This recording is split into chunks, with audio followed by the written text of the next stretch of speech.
We've been talking about community engagement. We've been talking about issues that exist in the community. This panel is about people and companies who have actually tackled some issue in the community using entrepreneurship. So this is kind of getting to the crux of what we're trying to get to. This panel is being headed by Dr. Forrest Sam Carter. He's the faculty director for the Institute of Entrepreneurship and associate professor of marketing at Michigan State University. Thank you, David.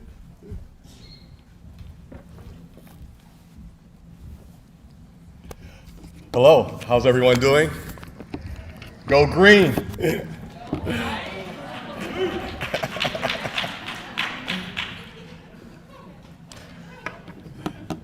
That wasn't being provincial or anything. Green is the color of success, so this is an entrepreneurial activity.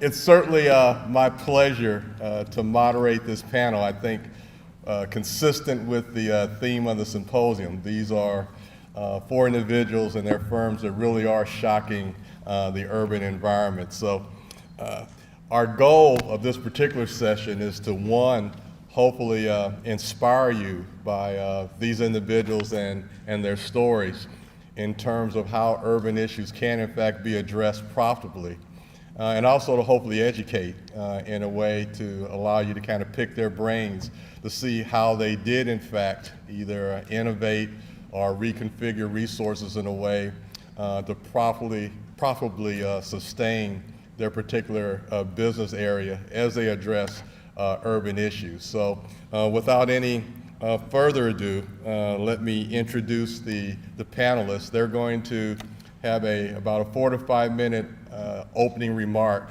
kind of summarizing the problem they're addressing, looking at an overview of their particular business solution, and to some extent, again, how they innovated or reconfigured resources in a way that allows them to be successful. I'm going to encourage you to think of your questions. I'm going to keep my eye on the board here and make use of our technology to allow as many of you as possible to get questions answered.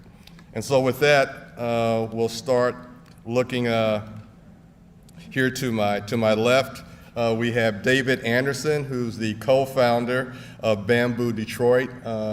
Many of you probably know David and know of Bamboo here. It's a co-working space here in Detroit for shared network resources.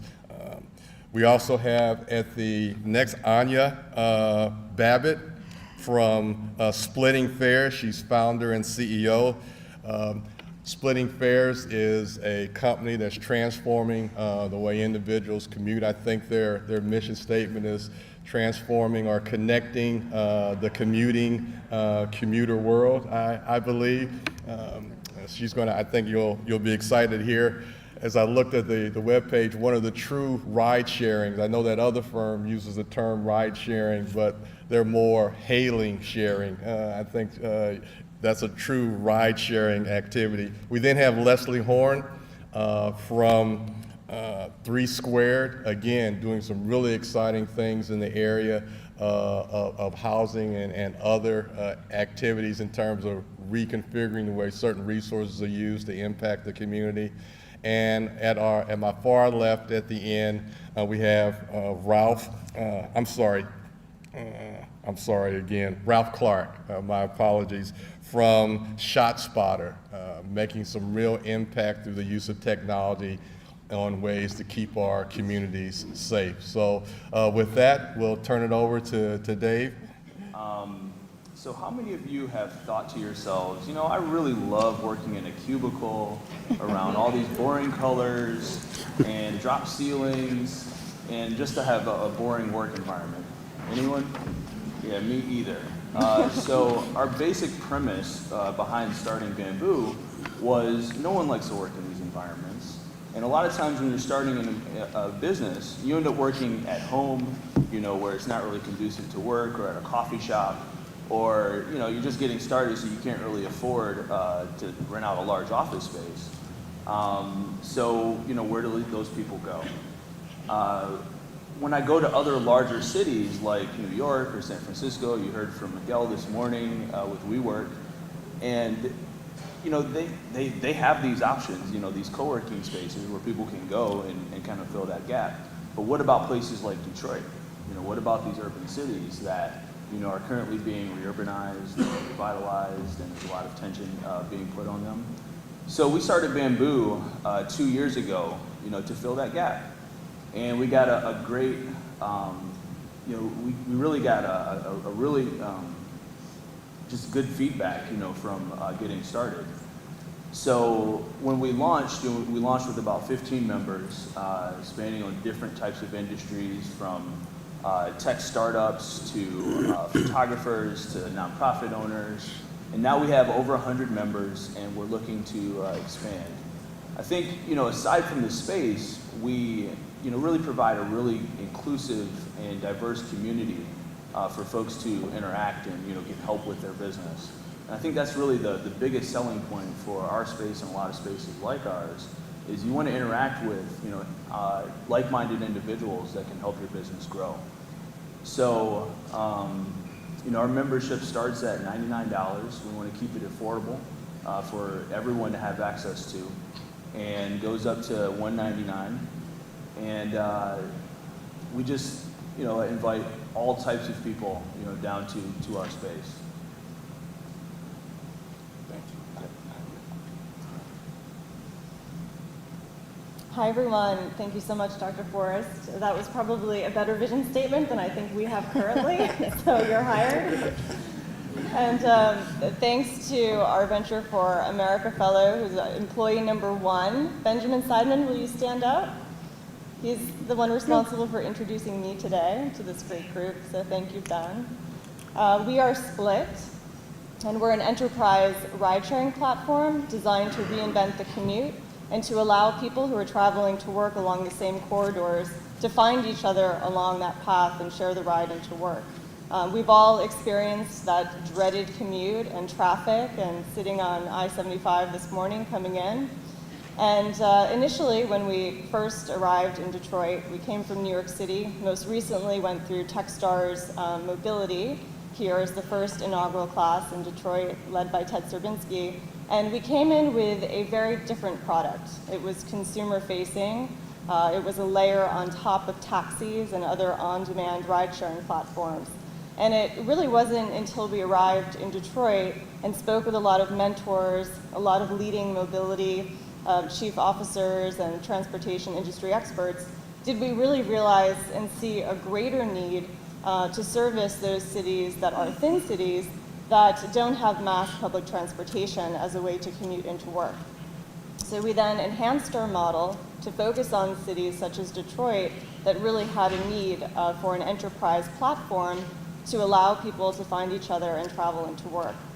And so it was really great to see this opportunity and to be here today to share with you that we do have customers who have signed up for Split, and how it works is that they pay us on a yearly basis and are able to deploy the Split platform to all of their employees. And we're live on Android, we're live on Apple as well, so you can check out our application. And right now in phase 1, we're focused on providing this service to employers, but in phase 2 and phase 3, the bigger vision is to become a multimodal platform, therefore enabling people to not only share the ride into work, but also to engage in peer-to-peer car sharing, bike rentals, as well as transportation bundling. So that is the broader vision of... Is it working now? Yeah. Yep. Okay. Did anyone hear the last bit? No. So the broader vision of Split is to include a multi-mobility platform. And so that will be car sharing, bike sharing, transportation bundling, to really effectively enable people to not only share the ride into work, but also to be mobile when they are at work. And that includes initially within their own corporation, as well as cross-pollination of other corporations, so that people can effectively have a density and network effect to be able to commute into work, thereby reducing the number of cars on the road, reducing carbon emissions, and helping to facilitate and architect cities of the future to enable people to find each other and to change the way that we are meeting and connecting. Leslie? Great. Happy Friday, everyone. All right.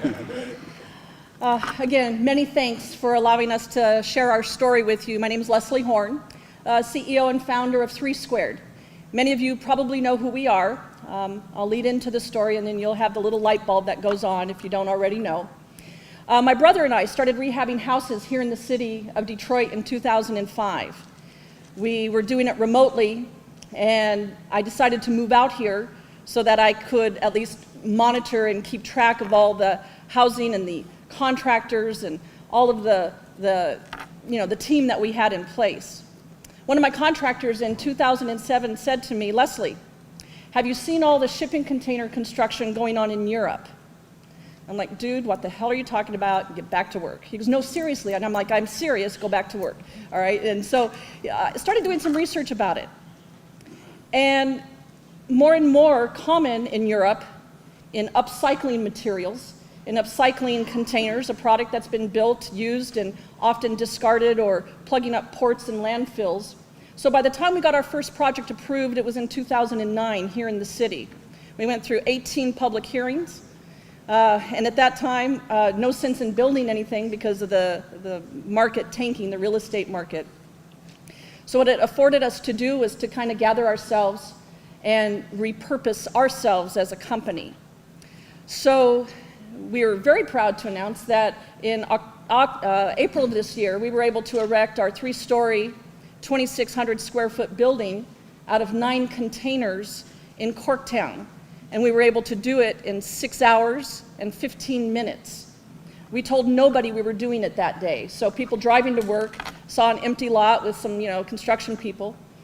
At the end of the day, they saw a fully formed, fully built out frame of a 3-story, 2,400 square foot building. We were very proud of that. Some of the impetus in starting this is as we were rehabbing houses here in the city of Detroit, close to 30 of them in about a 2-year period, what we noticed is that our tenants had to make decisions during winter months. Do we pay the exorbitant heating bills, or do we pay rent, or do we feed our families? Well, what a horrible decision to have to make. So we have to, in our minds, create a solution, not only in how we house and how we live and create living spaces, but also in taking care of Mother Earth and our Earth's natural resources, eliminating trees, and literally upcycling products in order to build and make living spaces. So ThreeSquare is coming into the marketplace now, where we're building much faster, way more energy efficient, and extremely strong. We can withstand 150 mile per hour winds without any additional pieces. And the great thing about this is it's an education piece for the community. We right now are almost finishing up phase 1, which is our model center. And as we move through this, we're being embraced by the Corktown community. Phase 2, we're building another project in Corktown and one in Woodbridge. So we've been embraced by the community. Now, we've had some naysayers and little haters who people don't get it or think it's ugly, or why can't you remove the dents out of the containers? Why do you have to this and that? And obviously, it's not type of living for them. But what I promise you is that people are very excited. We're saving 50% on the time that you build, and we're getting to a point now in our research and development so that we can build a lot more saving lots of money on the building aspect of it. And that's just going to come through economy of scale. But we're excited to be a part of Detroit. Detroit, we always feel, has been the mother of innovation. And we're excited to bring our innovation and shifting the way we think about construction and changing the way we think about our living spaces. So really thrilled to be here and really honored to share our story. Thank you. Great. Good morning, everyone, and let me add my thank you as well. And I also want to add an apology for standing in between all of us in lunch, so I'll try to be brief here. My name is Ralph Clark, and I work at a company called ShotSpotter, which is a 20-year-old Silicon Valley-based startup. And we're a company that designs and deploys sensor-based networks to be able to detect, locate, and alert on outdoor urban gunfire in real time. And sadly, that's a very big issue. Typically, we're, I think, all very familiar with the narrative of gun violence is typically being tied to homicides and gunshot wound victims. But what we don't see is the real narrative that happens in all too many communities of guns being fired a significant amount. And when I say significant, I mean anywhere from 250 to 1,000 gunshots per square mile per year. Those are the types of incidents that we're capturing. Where oftentimes the community is just so overwhelmed with that gun violence, they fail to call 911. And that happens probably 75 to 90% of the time. So you have a situation where guns are fired a lot. There's no police response because typically there isn't a call, and there's a significant schism between the community and the law enforcement that's compelled to protect it. So we try to get involved in that situation by providing a automated tool effectively for law enforcement to be made aware every single time a gun is fired in a way that allows them to respond in a very safe and efficient and effective way, thereby disrupting violence and reducing gun violence by building better community relations and being much more responsive. And that's it. Fantastic. We're going to take questions now. I'm looking out to the audience, or if there aren't any. Well, maybe while there's one. Yes, sir. So by the way, background, I would share with you, we're deployed in about 90 cities to date. Detroit is one of those cities. We have a very small 3 square mile deployment. And Detroit, like many cities, I think, part of the thing that we do, I think, is bring much more visibility to the issue of gun violence. And, in a very real, direct talk type of way, I would say that we bring a inconvenient truth, I think, to cities sometimes that would rather stick with the old narrative of gun violence, because of course if you're in a place like Oakland, California, which is where I was born and raised, if homicides are typically kept below 80 or so, they kind of confine to the areas that we care less about, sadly, involving perpetrators and victims that we don't care about at times of the day or times of the night we don't care about. It's easy to ignore. And we get very excited, of course, when we have a mass shooting event, but effectively mass shootings are happening by trigger pullers in our underserved communities everywhere. And I think to more directly answer the question about Detroit, I think Detroit's going to have to decide, is it willing to kind of embrace and step to this inconvenient truth of the gun violence that's happening in its community, and really kind of embrace the technology and operating in a very different fashion in terms of having police show up when guns are fired, and building better relations with communities by providing higher levels of service. And it's a bit of an evolutionary process we find with cities where we have to kind of nudge them to get there, because again, it requires law enforcement and municipal officials to kind of think differently and act differently. And that's, can be a bit challenging when you're dealing with something as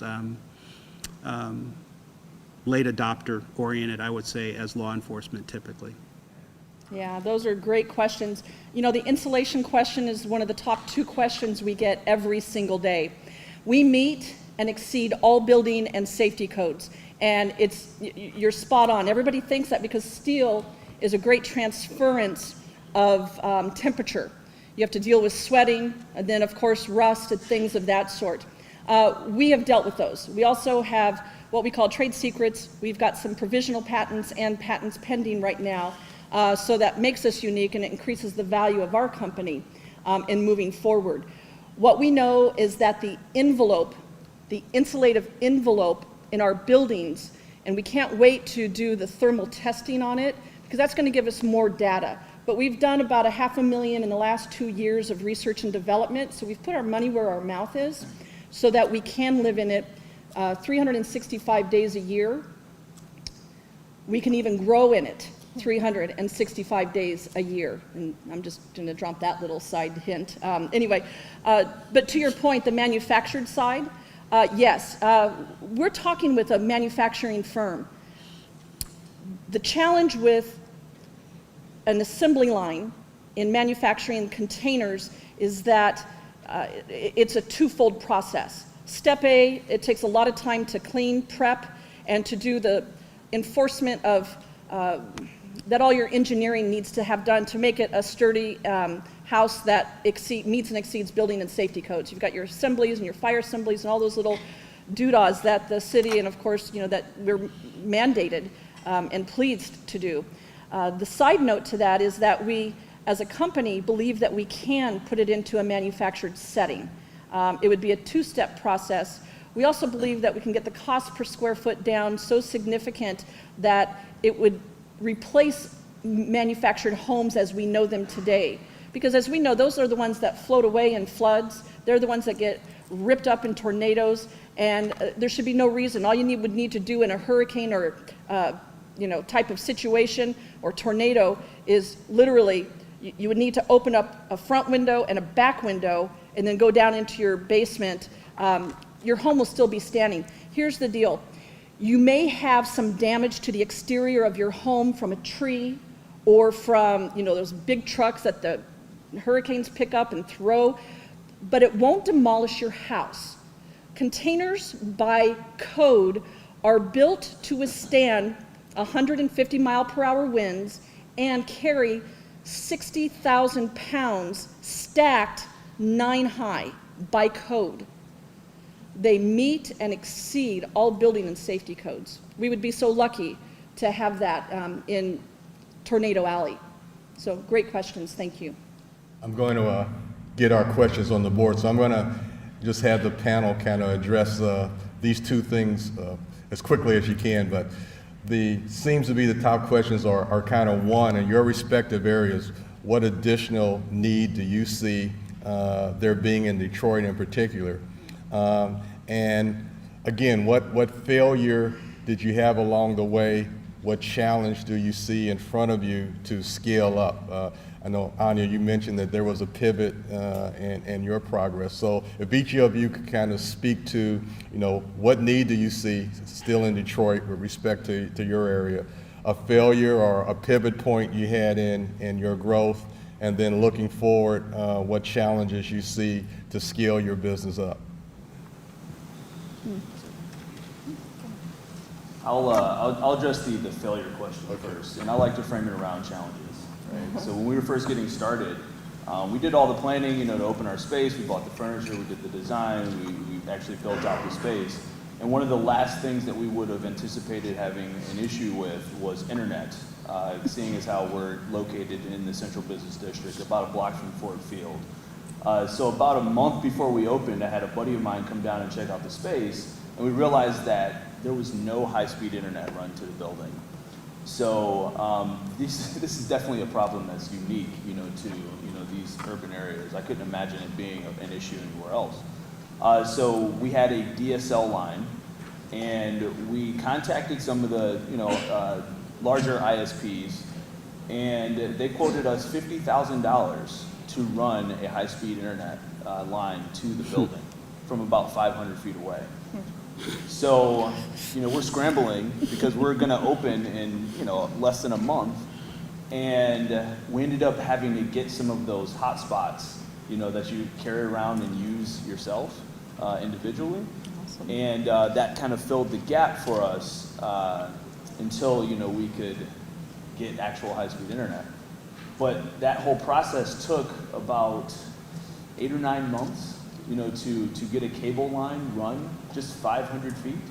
And these are the types of things that, I think collectively as a city, we have to look at solving a lot quicker. Mm-hmm. We found that the issue was due to some outdated regulations and laws in Detroit, some for good reasons, some for not, that due to some bad plans or city planning and not really keeping track of where all the lines are. Without digging too much into the details, what typically happens is if you want to run an internet line, you will either open trench dig or you'll bore underground using a little machine. Well, the city of Detroit didn't allow us to bore underground, which would have been the cheaper option, because they don't really know what's underground. So, you know, after some negotiating and going back and forth, we finally got a line run to the building, but you know, that was after 8 months. But I think that really speaks to the pent-up demand that existed, you know, for a co-working space, because people were willing to work with us, you know, while we were kind of going through that issue. But now we have Rocket Fiber that's coming, so we're really excited to, you know, partner with them and use their service as soon as possible.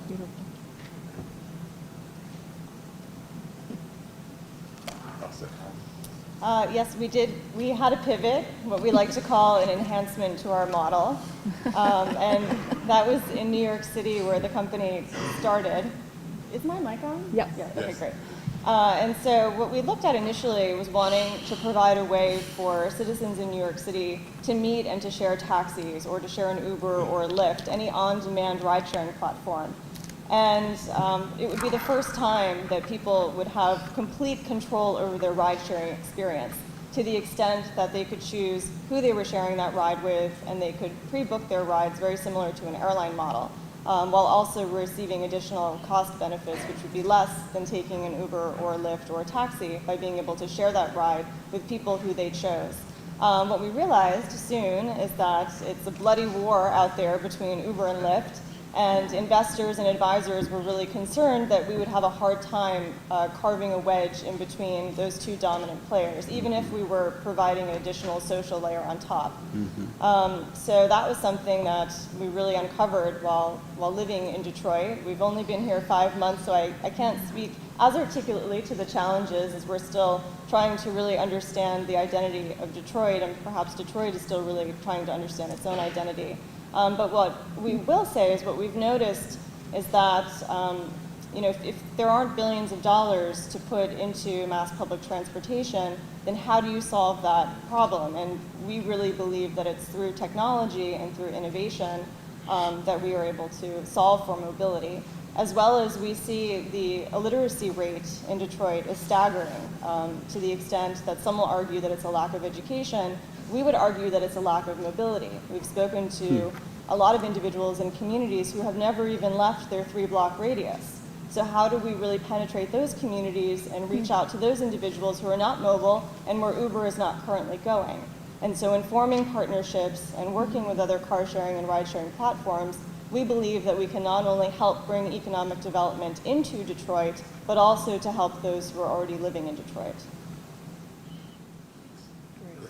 Yeah. I'm not going to choose one, because we've had many. We don't call them failures. I think if we were to call them failures, every one of these panelists would not be up here. So the entrepreneurial spirit is how you choose to face these challenges. I concur with that name. We pay a lot of tuition in the last 2 years. That's what we choose to call it, because it's our learning curve.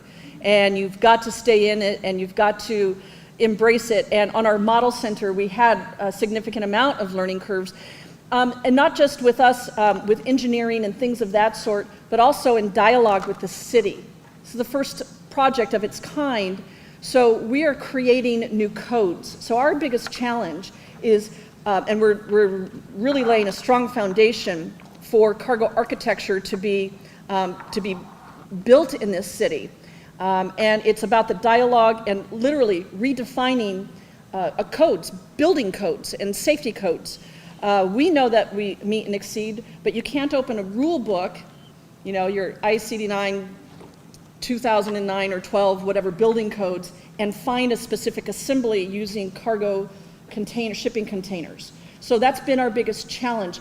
The problem solving, I think, is easy when you have the best team who's focused on the solution.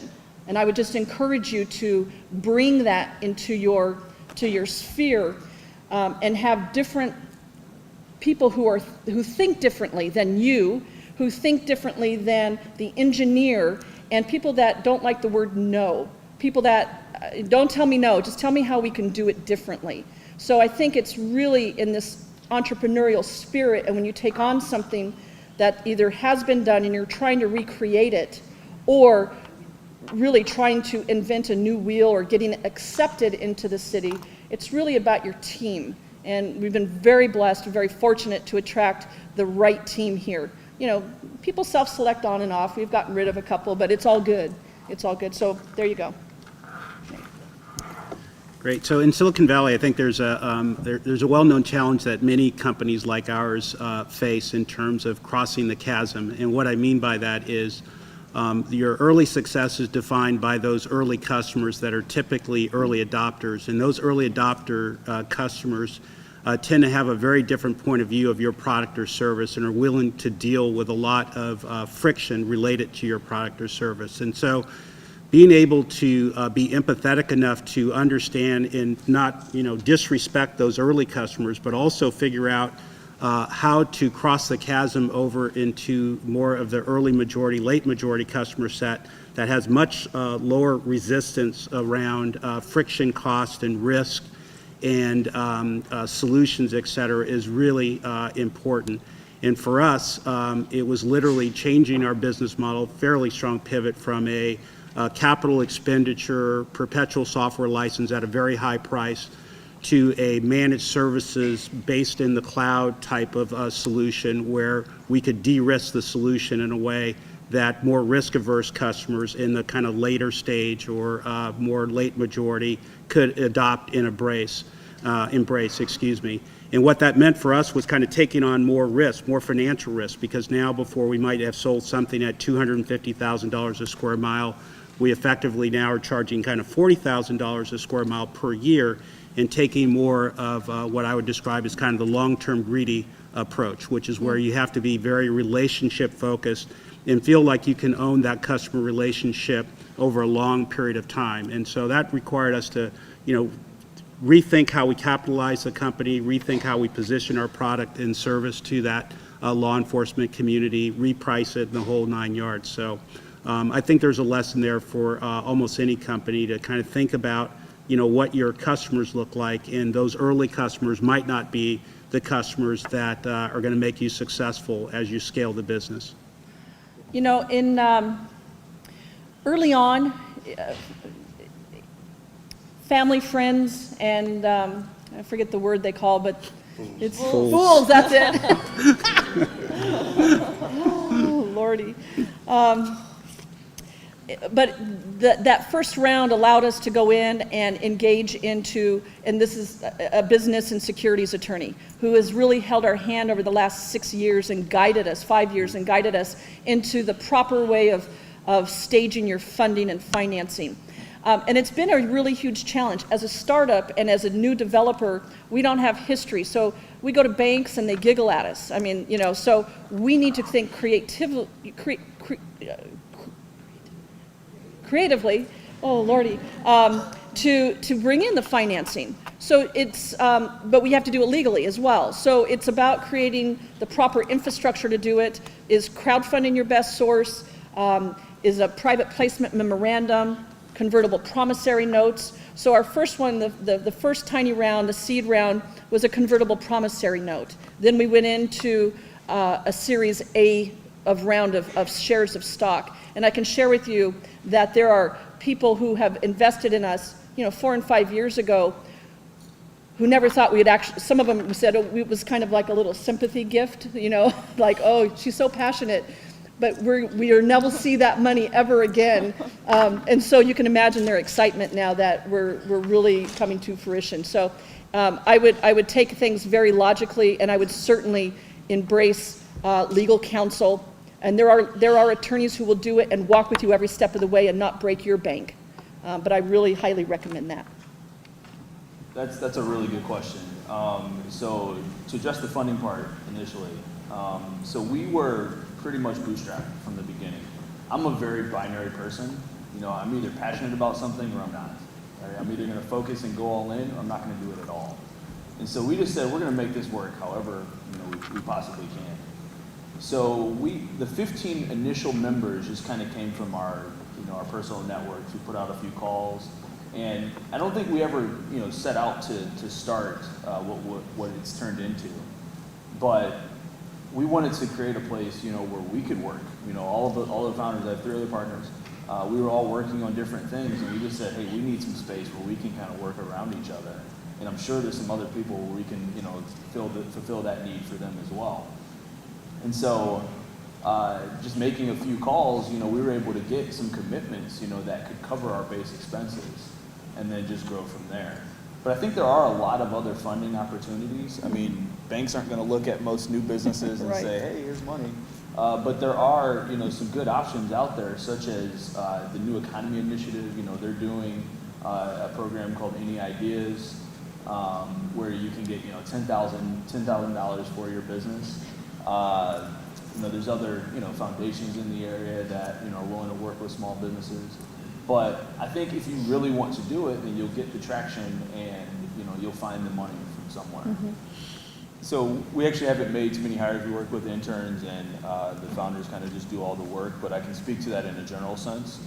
So my background's in engineering and technology, and I know that Michigan produces the most engineers per capita of any other state.